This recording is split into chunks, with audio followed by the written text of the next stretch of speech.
അസ്സലാമു അലൈക്കും വറഹ്മത്തുള്ളാഹി വബറകാതുഹു. ഇന്നൽ അൽഹംദുലില്ലാഹി റബ്ബിൽ ആലമീൻ വല്ലാഖിബത്തു ലിൽ മുത്തഖീൻ വലാ ഉദ്വാന ഇല്ലാ അലൽ ളാലിമീൻ വഉസല്ലി വഉസല്ലിമു അലാ അഷ്റഫിൽ അംബിയാഇ വൽ മുർസലീൻ നബീനാ മുഹമ്മദിൻ വഅലാ ആലിഹി വഅസ്ഹാബിഹിൽ ഫായിസീന ബിദില്ലാഹ്. أعوذ بالله من الشيطان الرجيم بسم الله الرحمن الرحيم ومن آياته أن خلق لكم من أنفسكم أزواجا لتسكنوا إليها وجعل بينكم مودة ورحمة إن في ذلك لآيات لقوم يتفكرون رب اشرح لي صدري സ്നേഹാദരണീയരായ വിശ്വാസിനി സഹോദരങ്ങളെ, പ്രിയപ്പെട്ട രക്ഷിതാക്കളെ, സുഹൃത്തുക്കളെ, അല്ലാഹു സുബ്ഹാനഹു വ തആല ഒരുപാട് ഇഷ്ടപ്പെടുകയും അല്ലാഹുവിന്റെ മലക്കുകളാൽ അല്ലാഹു ബർക്കത്ത് ചൊരിയുകയും ചെയ്യുന്ന അനുഗ്രഹീതമായ ഒരു നിക്കാഹിന്റെ സദസ്സിലാണ് നമ്മളെല്ലാവരും ഒരുമിച്ച് കൂടിയത്. ഇസ്ലാമിലെ വിവാഹം എന്നതിനെ കൊണ്ടുള്ള ഉദ്ദേശം അഴിച്ചു മാറ്റാനാവാത്ത ആത്മബന്ധത്തിന്റെ തുടക്കം എന്ന നിലക്കാണ് ഉലമാക്കൾ ഈ കാര്യത്തെ വിശദീകരിച്ചിട്ടുള്ളത്. വ്യത്യസ്ത പ്രദേശത്തിലുള്ള രണ്ടാളുകൾ, രണ്ട് കുടുംബങ്ങൾ ഇസ്ലാമിലെ ഏറ്റവും പരിപാവനമായ ഒരു കർമ്മത്തോടുകൂടി പരസ്പരം സ്പർശിക്കുന്നതും കുടുംബമായി ജീവിക്കുന്നതും അതിനേക്കാൾ ഏറെ നാളെ ചോദ്യം ചെയ്യപ്പെടുന്ന അനുഗ്രഹീതമായ ഒരു ബന്ധത്തിലേക്ക് എത്തിപ്പെടുന്നതാണ് വിവാഹം, കല്യാണം എന്നുള്ളത്. എന്തിനാണ് ആ കല്യാണം എന്ന ചോദ്യത്തിന് അല്ലാഹു തആല കൊടുക്കുന്ന മറുപടി വമിൻ ആയാതിഹി അൻ ഖലഖ ലക്കും മിൻ അൻഫുസികും അസ്വാജൻ ലിതസ്കുനു ഇലൈഹാ. നിങ്ങൾക്ക് ജീവിതം ഏറ്റവും മനസ്സമാധാനത്തോടെ, ഏറ്റവും ആഹ്ലാദത്തോടു കൂടി ജീവിക്കാൻ വേണ്ടിയാണ് ദാമ്പത്യ ജീവിതം, കുടുംബ ജീവിതം. പക്ഷെ ഇന്ന് പല കുടുംബത്തിലും സമാധാനമോ സ്വസ്ഥതയോ പല ആളുകൾക്കും ലഭിക്കുന്നില്ല എങ്കിൽ അതെന്തുകൊണ്ട് എന്ന ചോദ്യത്തിന്റെ ഉത്തരം ഹബീബായ പ്രവാചകൻ സല്ലല്ലാഹു അലൈഹി വസല്ലമ കൃത്യമായി ബോധ്യപ്പെടുത്തിയിട്ടുണ്ട്. പരസ്പരം ബഹുമാനിക്കുകയും അംഗീകരിക്കുകയും അള്ളാഹുവിന്റെ തൃപ്തിക്ക് വേണ്ടി പരസ്പരം സ്നേഹിക്കുകയും ചെയ്യുമ്പോൾ മാത്രമാണ് ഏത് ബന്ധങ്ങളും മനോഹരമാക്കാൻ സാധിക്കുക. ചിന്തിച്ചു നോക്കൂ, ഇന്ന് വിവാഹിതനാകുന്ന അബ്ദുള്ളയും സഹോദരി റിസ്വാനക്കും മനസമാധാനത്തോടെ ജീവിക്കണമെങ്കിൽ അബ്ദുള്ളക്കും റിസ്വാനക്കും മാത്രം ദീനുണ്ടായ പോരാ. കയറി വരുന്ന റിസ്വാനയെ സ്വന്തം മകളായിട്ട് അബ്ദുള്ളാന്റെ ഉമ്മാക്കും വാപ്പാക്കും കാണാൻ പറ്റണം. ഒരു പെൺമക്കളും എന്റെ വീട്ടിൽ കിടന്ന് സങ്കടപ്പെടില്ലെന്നും എന്റെ മാവ് കൊണ്ട് ഒരു കുടുംബത്തിലെ പെൺകുട്ടികളുടെ കണ്ണ് നിറയില്ലെന്നും ഒരു പെൺമക്കളുടെ നിറത്തിന്റെയോ പണത്തിന്റെയോ പേരിൽ ആ പെൺമക്കൾ സങ്കടപ്പെടുകയില്ലെന്നും ഒരു ഉമ്മയും വാപ്പയും തീരുമാനിക്കുന്നത് ആ കുടുംബത്തിന്റെ ദീന്. അല്ലാതെ 5 വക്ത് നിസ്കരിക്കലും വിശുദ്ധ ഖുർആൻ പാരായണം നടത്തി തീർക്കലും അല്ല കുടുംബത്തിലെ ദീന്. കൈപിടിച്ചു കൊടുക്കുന്ന വാപ്പാക്ക് പറയാൻ പറ്റണം, എന്റെ മകൾ റിസ്വാനയെ കൊണ്ട് അബ്ദുള്ളാന്റെ കുടുംബത്തിൽ ഒരു സങ്കടവും ആയുസ്സിൽ അവള് ജീവിച്ചിരിക്കുമ്പം സംഭവിക്കില്ലെന്നും ഞാൻ നിനക്ക് വിവാഹം കഴിച്ചു തരുന്നത് പടച്ച റബ്ബ് എന്നോട് കൽപ്പിച്ചതിന്റെ പേരിലാണെന്ന് ഒരു വാപ്പ റബ്ബിനെ സാക്ഷി നിർത്തി പറയുന്നതാ നിക്കാഹ്. ആ തിരിച്ചറിവാണ് കുടുംബത്തിൽ ഒരാൾക്ക് ഉൾക്കൊള്ളാൻ സാധിക്കുന്നതെങ്കിൽ ഏത് കുടുംബവും മനോഹരമാക്കാൻ സാധിക്കും. അള്ളാഹുവിന്റെ പ്രവാചകൻ സല്ലല്ലാഹു അലൈഹി വസല്ലമ മരണപ്പെടുന്നതിന്റെ കുറച്ചു മാസങ്ങൾക്ക് മുൻപ് ആയിഷ റളിയല്ലാഹു തആല അൻഹാന്റെ വീട്ടിലുള്ള സമയത്ത് ഹാല റളിയല്ലാഹു തആല അൻഹ ആ വീട്ടിലേക്ക് കയറി വന്നു. നബി സല്ലല്ലാഹു അലൈഹി വസല്ലമയുടെ ആദ്യ ഭാര്യ ഖദീജ റളിയല്ലാഹു തആല അൻഹാന്റെ ഇളയ സഹോദരിയായിരുന്നു ഹാല റളിയല്ലാഹു അൻഹ. ഹാല റളിയല്ലാഹു തആല അൻഹ കയറി വന്നപ്പോ അല്ലാഹുവിന്റെ പ്രവാചകൻ സല്ലല്ലാഹു അലൈഹി വസല്ലമയുടെ മുഖം പ്രകാശിക്കാൻ തുടങ്ങി. അല്ലാഹുവിന്റെ റസൂലിന് ഹാലയ്ക്ക് എന്ത് കൊടുത്താലും മതിയാവാത്തൊരു സ്വഭാവം വന്നു. ഹാലയെ സന്തോഷിപ്പിക്കാനും ഹാലയോട് സംസാരിക്കാനും ഹാലയോടൊപ്പമുള്ള നിമിഷങ്ങളും തിരുദൂതൻ വല്ലാത്തൊരു സന്തോഷത്തിന്റെ കോലം കണ്ടപ്പോ ആയിഷ റളിയല്ലാഹു തആല അൻഹ പതുക്കെ വന്ന് ചോദിച്ചു, റസൂലേ, നിങ്ങൾ എന്തുകൊണ്ടാ ഹാലാനെ ഇത്ര സ്നേഹിക്കുന്നത് എന്ന് എനിക്കറിയാം. ഖദീജാനോടുള്ള സ്നേഹം കൊണ്ടല്ലേ? കാരണം ഖദീജ റളിയല്ലാഹു തആല അൻഹയുടെ രൂപസാദൃശ്യവും ഖദീജ ബീവിന്റെ സൗന്ദര്യവും ഹാല റളിയല്ലാഹു തആല അൻഹക്ക് ഉണ്ടായിരുന്നു. ഇത് കേട്ടപ്പോൾ റസൂലുള്ളാന്റെ കണ്ണ് നിറയാൻ തുടങ്ങി. വീണ്ടും ആയിഷ ബീവി ചോദിച്ചു, റസൂലേ, നിങ്ങൾ ഇപ്പോഴും ഖദീജാനെ മറന്നിട്ടില്ലേ നബിയെ? ആ കിളവിയിൽ എന്തിനാ റസൂലേ നിങ്ങൾ ഇത്രമാത്രം സ്നേഹിച്ചിരുന്ന്?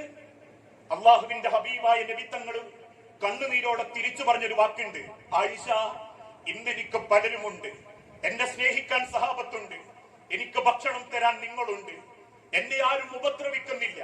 പക്ഷെ ഇതൊന്നുമില്ലാത്തൊരു മുഹമ്മദിനെ നീ ഒന്ന് ആലോചിച്ചു നോക്ക് ആയിഷ.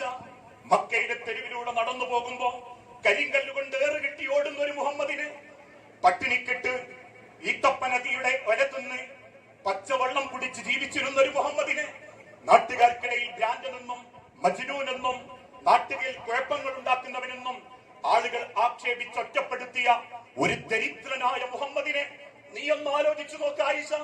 അന്ന് എന്റെ കൂടെ വന്നവളാണ് എന്റെ ഖദീജ. കൂടെ വന്ന അന്ന് മുതൽ ഖദീജ എന്നെ സ്നേഹിച്ചിട്ടേയുള്ളൂ. എന്റെ തകർച്ചയിൽ, എന്റെ ഒറ്റപ്പെടലിൽ, എന്റെ പട്ടിണിയിൽ എന്റെ നെഞ്ചൊട്ടി കിടന്നവളാണ് എന്റെ ഖദീജ. എന്റെ കണ്ണു നിറയുമ്പോഴേക്കും ഖദീജ ഓടിക്കതച്ചു വരും. എന്റെ വയറു വിശക്കുമ്പോഴേക്കും ഖദീജ കോന്തലിൽ ഭക്ഷണവുമായിട്ട് വരും. എന്റെ മുഖമൊന്ന് വാടുമ്പോഴേക്കും എന്റെ നെറ്റിയിൽ ഉമ്മ തന്നെ മടിയിൽ പിടിച്ച് കിടത്തും. അതുകൊണ്ട് തന്നെ ആയിഷ, ഈ ഭൂലോകത്ത് പടച്ചോൻ എന്തിനിക്ക് തന്നാലും എന്റെ വേദനയിലും സങ്കടത്തിലും എന്റെ നെഞ്ചൊട്ടി കിടന്ന ഖദീജയോളം പടച്ചോൻ ഈ ദുനിയാവിൽ എനിക്കൊന്നും തന്നിട്ടില്ല ആയിഷ. കാരണം ഖദീജ റളിയല്ലാഹു തആല റസൂലുള്ളാഹി സ്വല്ലല്ലാഹു അലൈഹി വസല്ലം സ്നേഹിക്കാനുള്ള കാരണം ആ പരിഗണനയാ, ആ അംഗീകാരമാ, ആ സ്നേഹമാ. എന്തുകൊണ്ടാ ഖദീജ റളിയല്ലാഹു തആല അള്ളാഹുവിന്റെ ഹബീബിനെ ഇത്രമാത്രം സ്നേഹിച്ചത്? അള്ളാഹുവിന്റെ ഹബീബ് കൊടുത്ത പരിഗണന. 2 വിവാഹം കഴിഞ്ഞ് വിധവയായി നാട്ടിലാരും വിവാഹം കഴിക്കില്ലെന്ന ബേജാറിൽ നിൽക്കുമ്പോഴാ ഒരാഗ്രഹം അള്ളാന്റെ ഹബീബായ നബി തങ്ങളോട് 25ാമത്തെ വയസ്സിൽ പ്രവാചകന്റെ മുഖത്തേക്ക് നോക്കി പറയുന്നത്. അമ്മ ഉത്തരവാദിത്വം ഏറ്റെടുത്ത് 25 കൊല്ലം ദാമ്പത്യം നടത്തി മരിക്കുന്നത് വരെ ഖദീജ റളിയല്ലാഹു തആല അൻഹയോട് പ്രായ വ്യത്യാസം കൊണ്ട് റസൂലുള്ളാഹി ഒരിക്കലും പെരുമാറിയിട്ടില്ല, സ്നേഹം കുറച്ചിട്ടില്ല. അതുകൊണ്ട് ആ വഫാത്താകുന്നതിന്റെ തൊട്ടു മുൻപ് ഖദീജ റളിയല്ലാഹു തആല അൻഹ കണ്ണുനീരോടെ പറഞ്ഞതും, എന്റെ പ്രവാചകനോളം എന്നെ സ്നേഹിച്ചൊരു ആണില്ല. എന്റെ പ്രവാചകൻ എന്നെ കാമുകിയായി കണ്ടിട്ടുണ്ട്, എന്നെ മാതാവിനെ പോലെ സ്നേഹിച്ചിട്ടുണ്ട്, എന്നോടൊപ്പം കളിച്ചിട്ടുണ്ട്, എന്റെ സങ്കടങ്ങൾ ചേർത്ത് പിടിച്ചിട്ടുണ്ട്. പ്രായത്തിന്റെ അളവ് നോക്കാതെ ഈ കിളവിയെ നെഞ്ചോട് ചേർത്ത് സ്നേഹിച്ച ആ പ്രവാചകനോളം എനിക്ക് മറ്റൊരു തുണയെയും അള്ള തന്നിട്ടില്ലെന്ന് ഖദീജ റളിയല്ലാഹു തആല പറയുന്നത് ആ പരിഗണനയാ, ആ സ്നേഹമാ. ഇന്ന് നമ്മുടെ കുടുംബത്തിൽ ഇല്ലാത്തതും ആ പരിഗണനയാ. ഏട്ടൻ അനിയനെ കണ്ടൂടാ, അനിയൻ ഏട്ടനെ കണ്ടൂടാ, ഏട്ടന്റെ ഒക്കെ അനിയന്റോളെ കണ്ടൂടാ, അനിയന്റെ ഒക്കെ ഏട്ടന്റോളെ കണ്ടൂടാ. ഒരേ വാപ്പാന്റെ മക്കളിൽ പലരും തമ്മിൽ നടക്കുകയാണ്. മനസ്സിന്റെ പൊരുത്തം കിട്ടാതെ ഈഗോ, മനസ്സിന്റെ വാശിയും വെറുപ്പും വെച്ച് മരിച്ചു പോകുന്ന എത്ര പേര് നമ്മളെ കൂട്ടത്തിലുണ്ട്. അവസാനം മണ്ണിന്റെ അടിയിലേക്ക് വെച്ച് 3 പിടി മണ്ണ് വാരിയിട്ട് നാട്ടുകാരും കുടുംബക്കാരും നമ്മളെ ബന്ധുക്കളും തിരിച്ചു പോകുമ്പോ ആ പള്ളിക്കാട്ടിലെ 6 അടി മണ്ണിന്റെ അടിയിൽ മനസ്സമാധാനത്തോടെ കിടക്കണേ. നാട്ടുകാർക്കിടയിൽ കുറെ പോരിഷുണ്ടായാ പോരാ. ഒരാളെ മനസ്സും വേദനിപ്പിക്കാതെ ജീവിക്കണം, ഒരാളെ കണ്ണും നിറയിപ്പിക്കാതെ ജീവിക്കണം, ഒരാളെയും ജീവിതത്തിൽ സങ്കടപ്പെടുത്താതെ അള്ളാഹുവിന്റെ മണ്ണിലേക്ക് അലിഞ്ഞു ചേരാൻ പറ്റണം. ആ തിരിച്ചറിവാണ് മനുഷ്യരെ ബന്ധം, കുടുംബം പടച്ചോൻ തരുന്നത് തമ്മിൽ അകലാനല്ല, സ്നേഹിച്ച് ജീവിക്കാനാ. ബന്ധങ്ങൾ മനോഹരമാക്കണമെങ്കിൽ മനസ്സിന്റെ ഈഗോ, വാശി, പക ഇത് അള്ളാഹുവിന് വേണ്ടി മാറ്റിവെക്കാൻ പറ്റണം. ഞാൻ ദീർഘിപ്പിക്കുകയല്ല. അതുകൊണ്ട് ഇനി ഞാൻ സംസാരിക്കുന്നത് സഹോദരൻ അബ്ദുള്ളയോടാ, മുഴുവൻ ഭർത്താക്കന്മാരോട്. ആരാ ഏറ്റവും നല്ലൊരാണ്, ആരാ ഏറ്റവും നല്ലൊരു ഭർത്താവ്? ചോദിക്കുന്നത് എന്തും പെണ്ണുങ്ങൾക്ക് വാങ്ങിക്കൊടുക്കുന്ന, പേരുകെട്ടിലെ തറവാട്ടിലെ വാപ്പാന്റെ അത്യാവശ്യം ശമ്പളമുള്ള മകൻ, കാണാൻ നല്ല സിനിമാ നടന്റെ ലുക്കുള്ള ഒരു പുരുഷൻ അല്ല. ഒരാണിന്റെ സൗന്ദര്യം അവന്റെ പെണ്ണനുഭവിക്കുന്ന സമാധാനത്തിലാണ്. നിന്റെ ചാരത്ത് കിടന്നുറങ്ങുന്ന പെണ്ണ് നിന്റെ സ്വഭാവത്തിൽ തൃപ്തയാണെങ്കിൽ, നിന്നെ പടച്ചോൻ തന്നതിൽ അവൾ അള്ളാഹുവിനോട് ശുക്ർ പറയുന്നുണ്ടെങ്കിൽ, അവനെ കാണാതാവുമ്പോഴേക്കും അവളെ ഉള്ളു പെടയുന്നുണ്ടെങ്കിൽ, ഓരോ ഭക്തിനും നിസ്കാരക്കുപ്പായത്തിൽ പടച്ചോന്റെ നേരെ കൈനീട്ടുമ്പം അവനു വേണ്ടി പടച്ചോനോട് അവൾ പ്രാർത്ഥിക്കുന്നുണ്ടെങ്കിൽ, അയാൾ മരിക്കുന്നതിന്റെ മുൻപ് ഇന്ന മരിപ്പിച്ചോ പടച്ചോനെ, എനിക്ക് എന്റെ കാക്കല്ലാണ്ട് പറ്റൂല റബ്ബേ എന്ന് ഒരു പെണ്ണ് മനസ്സ് തുറന്ന് പ്രാർത്ഥിക്കുന്നുണ്ടെങ്കിൽ ഈ പടച്ചോന്റെ കണ്ണിലെ ദുനിയാവിൽ ഏറ്റവും നല്ലോനാ. അത് അള്ള ചിഹ്നം നോക്കിയിട്ടും പള്ളിയിൽ ഒന്നാമത്തെ സഫ് നോക്കിയിട്ടുമല്ല, ചാരത്ത് കിടന്നുറങ്ങുന്ന പെണ്ണിന്റെ കൽബ് നോക്കിയിട്ട അള്ള ആണിനെ വിലമതിക്കുന്നത്. അതുകൊണ്ടാ ഹബീബായ നബി തങ്ങൾ ഓർമ്മപ്പെടുത്തിയതും ഖിയാറുക്കും അഹ്സനുക്കും ലിനിസാഇക്കും, ആണുങ്ങളിൽ ഏറ്റവും നല്ലവൻ കെട്ടിക്കൊണ്ടോന്ന പെണ്ണിനോട് ഏറ്റവും മര്യാദക്ക് പെരുമാറുന്നവനാ. ഒരു വലിയ യാത്ര കഴിഞ്ഞ് അലിയാര് തങ്ങൾ വീട്ടിലേക്ക് വരുമ്പോ കാണുന്നത് പല്ലു തെച്ചോണ്ടിരിക്കുന്ന ഫാത്തിമ ബീവിയെ.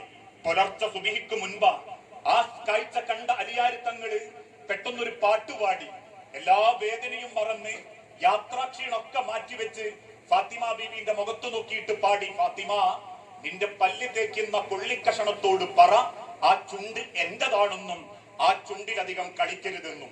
അലിയുടെ ശബ്ദം കേട്ടപ്പോഴേക്കും ആ കൊള്ളിക്കഷണം വലിച്ചെറിഞ്ഞ് അലി ഇബ്നു അബീ ത്വാലിബിനെ ഓടിച്ചെന്ന് കെട്ടിപ്പിടിച്ച് ഫാത്തിമ ബീവി പറഞ്ഞു, അലി ആ ചുണ്ട് നിങ്ങളെ കാത്തിരുന്ന് കരയുകയാ. ഒരു രാത്രി മുഴുവൻ ആ അകരങ്ങൾ പെടഞ്ഞിട്ടുണ്ട് അലി. ഇതാ മനുഷ്യരെ പ്രണയം, ഇതാ ജീവിതം. വീട്ടിൽ കയറി ചെല്ലുന്ന പെണ്ണാഗ്രഹിക്കുന്നത് ആണിന്റെ തെളിഞ്ഞ മുഖമാണ്, അവന്റെ പരിഗണനയാ. അത് കൊടുക്കാൻ ക്ഷമയും വിട്ടുവീഴ്ചയുമുള്ള നല്ലൊരു തുണയാവാൻ സഹോദരൻ അബ്ദുള്ളക്ക് അള്ളാഹു തൗഫീക്ക് നൽകട്ടെ. കൂടെ സഹോദരി റിസ്വാനയോടും പെൺമക്കളുള്ള സർവ്വ വാപ്പാരോടും ആങ്ങളമാരോടും ഒരു പെണ്ണിന്റെ ഏറ്റവും നല്ല സൗന്ദര്യം വാപ്പ കൊടുക്കുന്ന 10-25 പവനോ വാപ്പാര് കൊടുക്കുന്ന പറമ്പിന്റെ വലുപ്പോ അല്ല. അനുസരിക്കുന്ന പെണ്ണാകണം. ഒരു പെണ്ണിന്റെ ഏറ്റവും നല്ല ഭംഗി അവളുടെ ഭർത്താവിന്റെ മുഖത്തുണ്ടാകുന്ന തൃപ്തിയാവണം. അബ്ദുള്ള ആ റിസ്വാനയുടെ സ്വഭാവത്തിൽ തൃപ്തനാണെങ്കിൽ, റിസ്വാനക്ക് വേണ്ടി അബ്ദുള്ള പടച്ചോനോട് പ്രാർത്ഥിക്കുന്നുണ്ടെങ്കിൽ, റിസ്വാനയെ ഈ ദുനിയാവിൽ പടച്ചോൻ കൊടുത്ത ഏറ്റവും വലിയ വില മതിക്കുന്ന സമ്പത്തായിട്ടാണ് അള്ളാഹുവിന്റെ ഹബീബ നബി തങ്ങൾ പഠിപ്പിച്ചത്. അതുകൊണ്ടാ ഏറ്റവും നല്ല പെണ്ണ് എന്ന് പറഞ്ഞാൽ ഭർത്താവിന്റെ മനസ്സറിയുന്നവളാ, ഓന്റെ സങ്കടം അറിയുന്നവളാ, ഓന്റെ വരുമാനം മനസ്സിലാക്കുന്നവളാ. ഒരു ഉറുപ്പ്യക്കേ ഗതിയുള്ളൂ, ആ ഒരു ഉറുപ്പ്യക്കനുസരിച്ച് കുടുംബം കൊണ്ടുനടക്കുന്നവളാ. 1 കോടിക്ക് ഗതി ഉണ്ടെങ്കിൽ അള്ളാനെ മറന്നു കോടി ആഘോഷിക്കുന്നവളല്ല, അള്ളാനെ സ്വർഗത്തിലെത്തിക്കാൻ ആ കുടുംബത്തെ തയ്യാറാക്കുന്നവളാ. ഒരു പെണ്ണിന്റെ സൗന്ദര്യം വാപ്പാരും ആങ്ങളാരും പെൺമക്കളോട് പറഞ്ഞു കൊടുക്കണം. കയറി ചെല്ലുന്ന വീട്ടിൽ അവളെ കല്യാണം കഴിച്ചത് ഒരു സങ്കടാവാൻ പാടില്ല, ആ കുടുംബം സന്തോഷിക്കാനേ പാടുള്ളൂ. നാളെ പടച്ചോന്റെ മണ്ണുക്ക് പോകുമ്പോ ഒരു പെണ്ണിനെ കൊണ്ടൊരു കുടുംബം രക്ഷപ്പെട്ടിട്ടുണ്ടെങ്കിൽ സ്വർഗത്തിന്റെ 8 വാതിലുകളും ആ ഭാര്യക്ക് അല്ലാഹു തുറന്നു കൊടുക്കുന്ന ഒരൊറ്റ ചരിത്രം കൂടി പറഞ്ഞ് ഞാൻ എന്റെ വാക്ക് അവസാനിപ്പിക്കും. ഇന്നും മാപ്പിള കവികളിൽ മതിവരാത്തൊരു പ്രണയകാവ്യമാണ് ഫാത്തിമ ബീവിയും അലിയാര് തങ്ങളും തമ്മിലുള്ള ജീവിതം. ഇന്ന് നമ്മളൊക്കെ കേൾക്കാറില്ലേ, കൽബാണ് ഫാത്തിമ, അഴകാണ് ഫാത്തിമ, കുളിരാണ് ഫാത്തിമ എന്നൊക്കെ. നമുക്കതൊരു കേവലം പാത്തുമ്മ മാത്ര. പക്ഷേ ഇസ്ലാമിക ലോകത്ത് ഇത്ര മനോഹരമായി ജീവിച്ചൊരു കുടുംബം ഇസ്ലാമിക ചരിത്രം വായിക്കുമ്പോൾ അറിയാതെ കണ്ണു നിറയും. ഫാത്തിമ ബീവി വഫാത്താകുന്ന അന്ന് നേരം വെളുത്ത് പെട്ടെന്ന് ഭക്ഷണം ഒരുക്കുന്നത് കണ്ടപ്പം അലി റളിയല്ലാഹു അൻഹു ചോദിക്കുന്നുണ്ട്, ഫാത്തിമ എന്തിനാ നീ പെട്ടെന്ന് ഫുഡ് ഉണ്ടാക്കുന്നത്? ഫാത്തിമ ബീവി അല്പം പുഞ്ചിരിച്ച് പിന്നെ കരഞ്ഞോണ്ട് പറയും, ഇനി നിങ്ങൾക്ക് ഭക്ഷണം തരാൻ ഞാൻ ഇല്ലെങ്കിലോ അലിയെ. ആ വാക്ക് സത്യമായിരുന്നു. അന്ന് ഉച്ചയാകുമ്പോഴേക്കും ഫാത്തിമ ബീവി വഫാത്തായിട്ടുണ്ട്.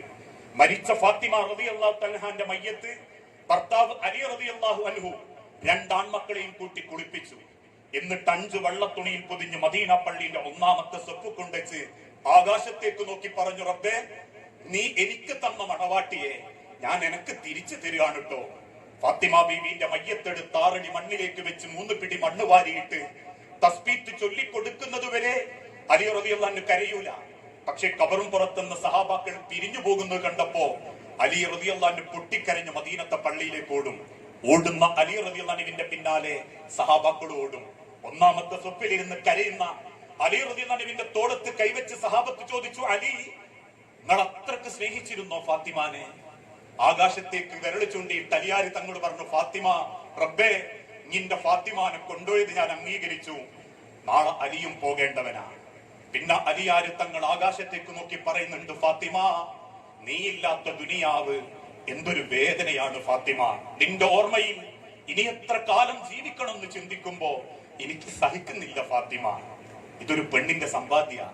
അവളെ സ്വഭാവം കൊണ്ടും പെരുമാറ്റം കൊണ്ടും ഭർത്താവിന്റെ മനസ്സിലുണ്ടാക്കുന്ന സ്ഥാനം. സഹോദരി റിസ്വാനയോട് എനിക്ക് പറയാൻ അത്രേ ഉള്ളൂ. ഒരാൾ ഒരുപാട് വേദനകളിലൂടെ നടന്നു നീങ്ങുന്നവനാ. കുടുംബത്തിന്റെ ഭാരം ഏറ്റെടുത്ത അന്ന് മുതൽ ചിരിക്കാൻ മറന്നുപോയവരാ. പക്ഷെ നേരം വെളുത്തിട്ട് ഒരാൾ പുറത്തിറങ്ങുന്നുണ്ടെങ്കിൽ, വെയിൽ കൊള്ളുന്നുണ്ടെങ്കിൽ, മഴ കൊള്ളുന്നുണ്ടെങ്കിൽ, വിദേശ രാജ്യത്തിൽ സങ്കടങ്ങൾ അടക്കിപ്പിടിച്ച് ജീവിക്കുന്നുണ്ടെങ്കിൽ, ഒരു ഭാണ്ഡപ്പെട്ടിയും കെട്ടി പ്രവാസ ലോകത്തേക്ക് പോകുന്നുണ്ടെങ്കിൽ ഒരൊറ്റ ഉത്തരേ ഉള്ളൂ: കുടുംബം പുഞ്ചിരിക്കാൻ, ആ ആണിന്റെ മനസ്സറിഞ്ഞ് ചേർന്ന് നിൽക്കുന്ന നല്ലൊരു തുണയാവാൻ ഏത് ഭാര്യക്ക് പറ്റിയാലും കുടുംബം മനോഹര. ഞാൻ അവസാനിപ്പിക്കുകയാണ്. ഇത്രേ ഉള്ളൂ ഇസ്ലാമിലെ വിവാഹം. ഈ വിവാഹത്തിനെ പലരും പല കോലത്തിലും കാണിച്ചു കൂട്ടിക്കൊണ്ടിരിക്കുന്നത്. എന്താണ് അള്ളാഹുവിന്റെ ഹബീബായ നബി തങ്ങൾ പഠിപ്പിച്ചതെന്ന് ചോദിച്ച മുസ്ലിം കുടുംബത്തിലെ കാരണവന്മാർക്ക് പോലും അറിയൂല എന്താപ്പ കല്യാണത്തിന്റെ സുന്നത്ത് എന്നൊക്കെ. മറ്റുള്ളവന്റെ കുടുംബ വീട്ടിൽ എന്ത് കാണുന്നോ അത് നമ്മുടെ വീട്ടിലും വേണം. അങ്ങനെ വന്നതാ ബ്രൈറ്റ് ടു മീ, അങ്ങനെ വന്നതാ സേവ് ദി ഡേറ്റ്, അങ്ങനെ വന്നതാ മഞ്ഞ കല്യാണം, പച്ച കല്യാണം, ഗാനമേള ട്രൂപ്പ്. ഇന്നവിടെയും തീരാതെ ഒട്ടകപ്പുറത്തും ശവപ്പെട്ടിയിലും ആനപ്പുറത്തും പുതിയാപ്പന ആനയിക്കലും, റോഡ് ബ്ലോക്കാക്കി നാട്ടുകാരെ കൊണ്ട് തെറി പറയിപ്പിക്കലും, കുടുംബത്തിൽ പണം പൊടിപൊടിക്കലും, 10,000-ന്റെ പടകം പൊട്ടിക്കലും ഒക്കെ. ഒരു തിരിച്ചറിവുണ്ടാകണം. ഈ പറഞ്ഞതിന്റെ അർത്ഥം കല്യാണപ്പുരല്ലോടും ബേജാറിന്റെ സ്ഥലമാക്കണം എന്നല്ല. കുട്ടികൾ കളിക്കട്ടെ, പാട്ടുപാടട്ടെ, തുള്ളട്ടെ, ആഘോഷിക്കട്ടെ. പുതിയാപ്പനെ 4-5 കയ്യൊട്ടിക്കൊണ്ടുവരുന്നതോ കൂളിംഗ് ഗ്ലാസ് ഇടുന്നതോ ഒരേ കുപ്പായിടുന്നതോ അല്ല കുറ്റം. 10-25,000 രൂപ പൊട്ടിത്തീരുമ്പോഴും വാടകക്കെടുത്തവൻ വ്യത്യസ്ത സ്പ്രേ അടിച്ച് നാട്ടുകാരെയും അല്ലെങ്കിൽ ആളുകളെയും സങ്കടപ്പെടുത്തുമ്പോഴും കല്യാണത്തലേന്ന് 50,000 പറഞ്ഞുറപ്പിച്ചോ പാട്ടുകാടി പ്രകമ്പനം കൊണ്ട് തുള്ളിക്കുമ്പോഴും ഒരോർമ്മ നമ്മളെ മനസ്സിലുണ്ടാവണം. 1 ഉറുപ്യ കൊടുക്കാത്തോന്റെ സങ്കടത്തിന് പടച്ചോൻ വിലട്ടിട്ടുണ്ട്. അതറിയണമെങ്കിൽ മെഡിക്കൽ കോളേജിന്റെ വരാന്തയിൽ ചെന്ന് നിൽക്കുമ്പോ ഒരു നേരത്തെ അന്നത്തിന് വേണ്ടി ക്യൂ നിൽക്കുന്നവന്റെ നെഞ്ചിന്റെ ഉള്ളിലെ പെടപ്പറിഞ്ഞ കളയൂല മനുഷ്യര് 1 ഉറുപ്യ, കളയാൻ തോന്നൂല 1 ഉറുപ്യ. ആ തിരിച്ചറിവാണ് മതം, ആ ബോധമാണ് ഇസ്ലാം. അല്ലാതെ മതം മനുഷ്യനെ ഇന്ന് ചിലർ പറയുന്ന മാതിരി കറുപ്പാക്കുന്ന ഒന്നുമല്ല. ആ തിരിച്ചറിവിലേക്കാവട്ടെ എന്റെ ഒരു 15 മിനിറ്റ് എന്ന് ഓർമ്മപ്പെടുത്തി ഇന്നിവിടെ നടക്കുന്ന ഒരു വിവാഹം റബ്ബിന്റെ അരികിലുള്ള ഏറ്റവും നല്ല ഇണകളിൽ അള്ളാഹു സ്വീകരിക്കുകയും കൺകുളിർമയുള്ള മക്കളെ കൊണ്ട് അള്ളാഹു ഈ കുടുംബത്തെ അനുഗ്രഹിക്കുകയും ആദരിക്കുകയും ചെയ്യുമാറാകട്ടെ. ഒരു കാര്യം, എല്ലാവരും ക്ഷണിക്കപ്പെട്ടിട്ടുണ്ടെങ്കിൽ പ്രാർത്ഥിക്കണം. നമ്മളെ ക്ഷണിച്ചത് അതിനാ. ബാറക്കല്ലാഹു ലക്കുമാ വബാറക അലൈക്കുമാ വജമഅ ബൈനകുമാ ഫീ ഖൈർന്ന് ഉസ്താദിന്റെ നിക്കാഹിന് ശേഷം നിങ്ങൾ പ്രാർത്ഥിക്കണം. ശേഷം ഇവര് ഭക്ഷണം ഒരുക്കിയിട്ടുണ്ടെങ്കിൽ ആ ഭക്ഷണം കഴിച്ചിട്ട് പറയണം: അല്ലാഹുമ്മ ഇഗ്ഫിർ ലഹും വർഹംഹും വബാരിക് ഫീമാ റസഖ്തഹും. ഹദീസ് സ്വഹീഹാണ്. റബ്ബേ, ഞങ്ങൾക്കൊരു പിടി ഭക്ഷണം തന്നതിന്റെ കൂലി അബ്ദുള്ളക്കും റിസ്വാനക്കും സ്വർഗത്തിലെത്തുന്നവരെ കാവലാക്കി സമാധാനാക്കി കൊടുക്കണേന്ന. ഒരു കല്യാണത്തിന് വന്ന് ഭക്ഷണം കഴിച്ചത് രണ്ടും പ്രാർത്ഥിക്കാൻ ഇറങ്ങി പോകുമ്പോ റബ്ബ് മലക്കളോട് പറയുന്ന ഒരു ഗുണവും ഇല്ലാണ്ട് തിന്നു പോണത് കണ്ടോ. ഈ പ്രാർത്ഥനയൊന്നും ഒരു മനുഷ്യനും വേണ്ട, ആർക്കും അറിയയില്ല. മറക്കാതിരിക്കുക. അറബി അറിയാത്തവര് മലയാളത്തിൽ പ്രാർത്ഥിച്ചാലും മതി. അള്ളാഹു അനുഗ്രഹിക്കുമാറാകട്ടെ. വസല്ലല്ലാഹു അലാ നബീന. അസ്സലാമു അലൈക്കും വറഹ്മത്തുള്ളാഹി വബറകാതുഹു.